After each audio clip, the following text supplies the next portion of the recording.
Hey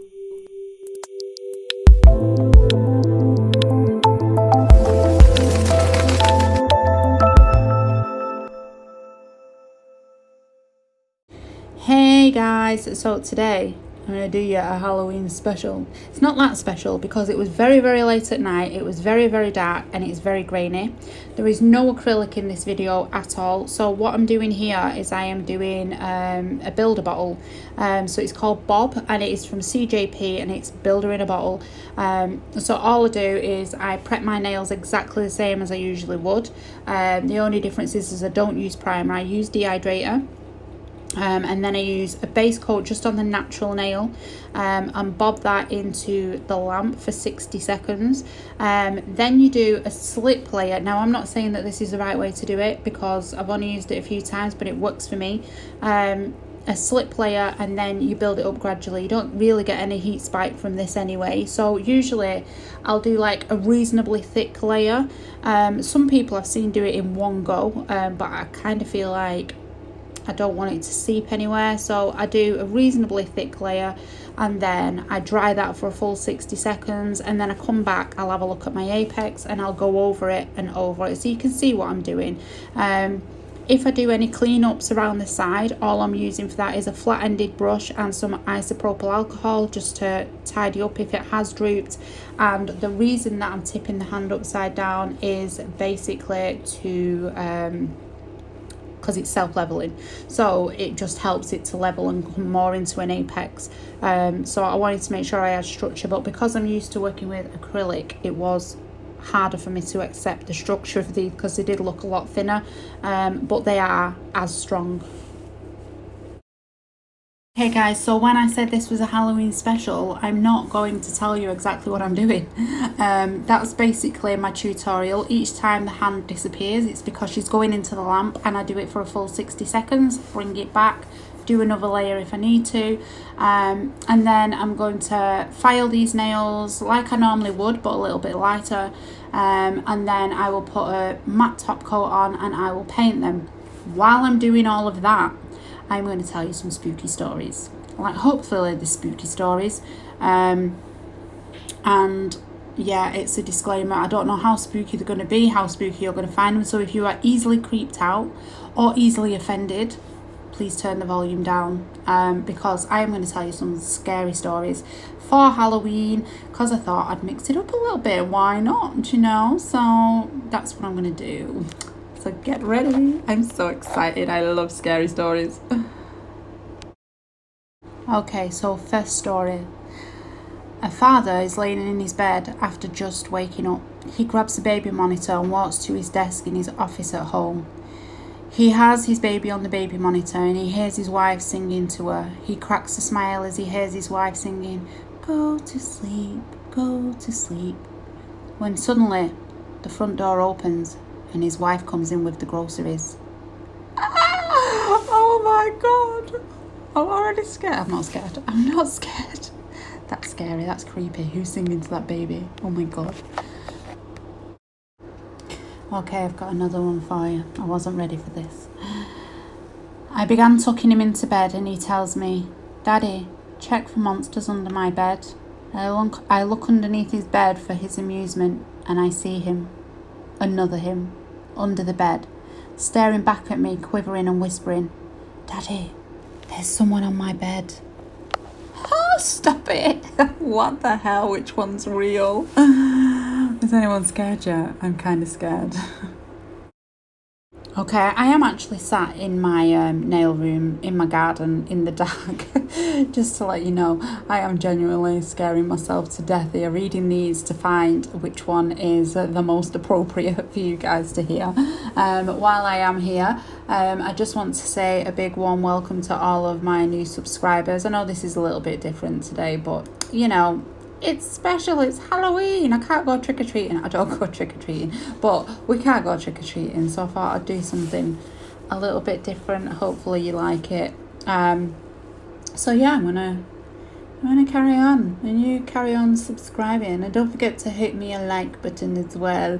I love you all. Okay, this one's a bit of a longer one. My girlfriend moved out 3 weeks ago. My cat Rook was really close to her, and now that she's gone, I can tell he's a bit lonely, especially when I'm at work. I come home a few times to find my curtains ripped up or toilet paper in shreds.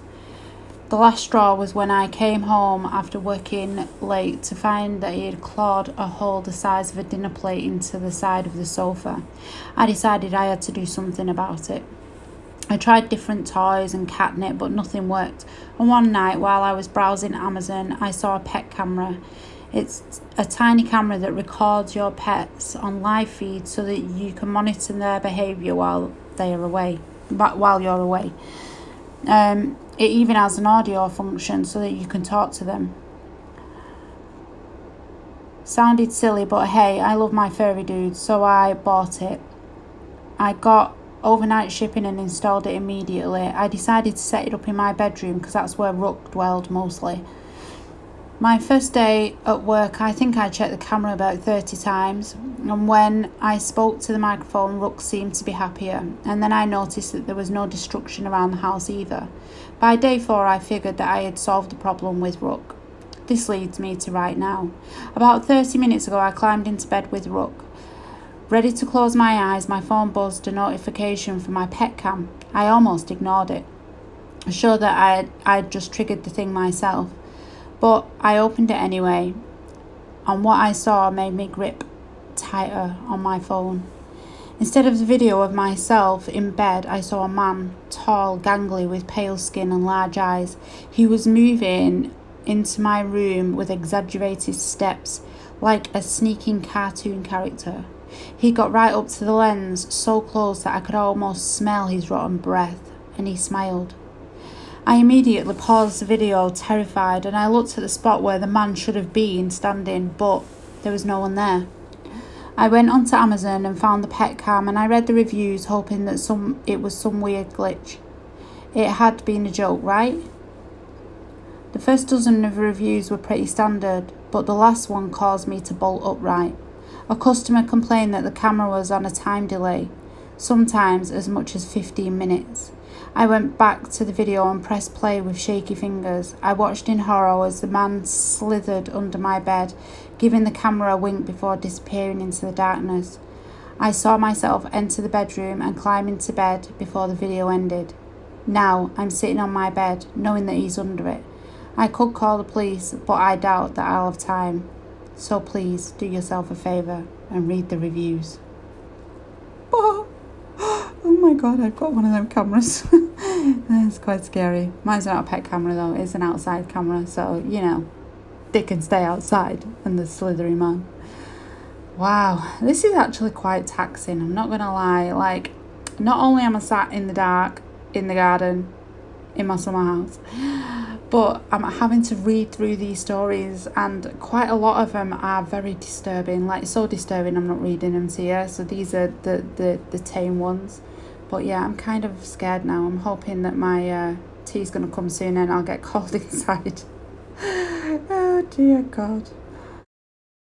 Okay, so we finally finished putting on the gel and I have cured it all. So in between all of them, I did cure it for 60 seconds each time I applied new gel. And then I am just going to file a couple of these on camera. The rest of them I will file off camera, and then I'm going to start my painting.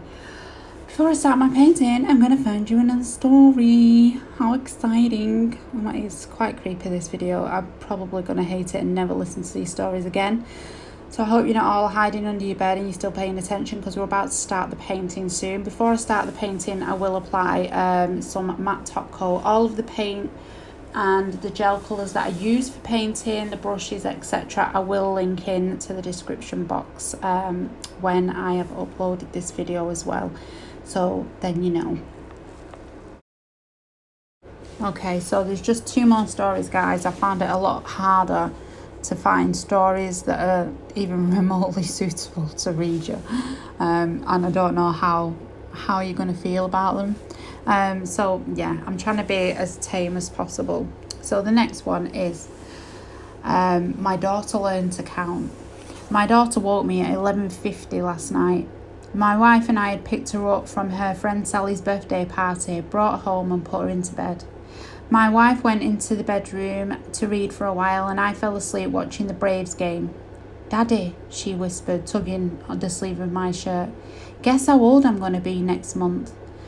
I don't know, Beauty, I said as I slipped on my glasses. How old? She smiled and held up 4 fingers. It is now 7:30. My wife and I have been up with her for almost 8 hours and she still refuses to tell us where she got them.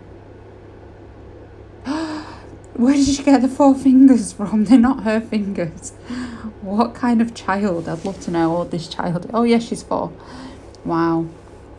Crazy. Some 4-year-old going around mutilating somebody for 4 fingers. That's mad. I do love this next one. It is crazy. But we'll see how you feel about this one. It's a bit bizarre. Let me find it. It's called I Hate It When My Brother Charlie Goes Away. So this is the last story I'm going to read to you guys because this is taxing and scary all at the same time. Okay, so I hate it when my brother Charlie has to go away. My parents constantly try to explain to me how sick he is and that I am lucky for having a brain where all of the chemicals flow properly. I'm sure someone's just growled outside. I think it's my son. 1 second. Okay, I have no idea what that was, but anyway, I'm going to carry on regardless. Right, I'm going to start again actually. I hate it when my brother Charlie has to go away. My parents constantly try to explain to me how sick he is and that I am lucky to have a brain where all the chemicals flow properly to their destinations like undammed rivers. When I complain about how bored I am without a little brother to play with, they try to make me feel bad by pointing out that his boredom is likely to far surpass mine, considering that he is confined to a dark room in an institution. I always beg for them to give him one last chance, and of course they did at first. Charlie has been back home several times, each shorter in duration than the last. Each time, without fail, it starts again. The neighbourhood cats with gouged out eyes showing up in his toy chest, and my dad's razors found propped up on the baby slide in the park across the street. Mum's vitamins replaced by bits of dishwasher tablets. My parents are hesitant now, using last chances sparingly. They say his disorder makes him charming and makes it easy for him to fake normality and to trick the doctors who care for him into thinking that he's ready for rehabilitation. That I will just have to put up with my boredom if it means staying safe away from him. I hate it when Charlie goes away. It makes me have to pretend that I'm good until he gets back. Dun, dun, dun. There's another horror story happening right there because I smudged my black paint. So I wiped it off with isopropyl alcohol. Okay, right, so I'm just going to make myself feel a little bit better now because there is noises outside. Don't know what they are, but you know, I've got utensils in here. I can stab someone with my cuticle pusher if I need to. It'll be fine. But yeah, so I hope you enjoyed them stories. They were a bit creepy. There are much more creepier stories. Most of them come from Creepypasta on Reddit, which I absolutely love, and short scary stories as well. You can find them on there. So I'm going to finish doing my painting, and literally I'd talk you through the painting, but it is essentially freehand and winging it. Fake it till you make it, that's my saying. So yeah, you can just watch me do these. It is slightly sped up because the video was so long, but hopefully you enjoy it and you enjoy the nails. They're quite cute. I love them. And thank you for joining me, and I will see you again soon. Love you all. Bye.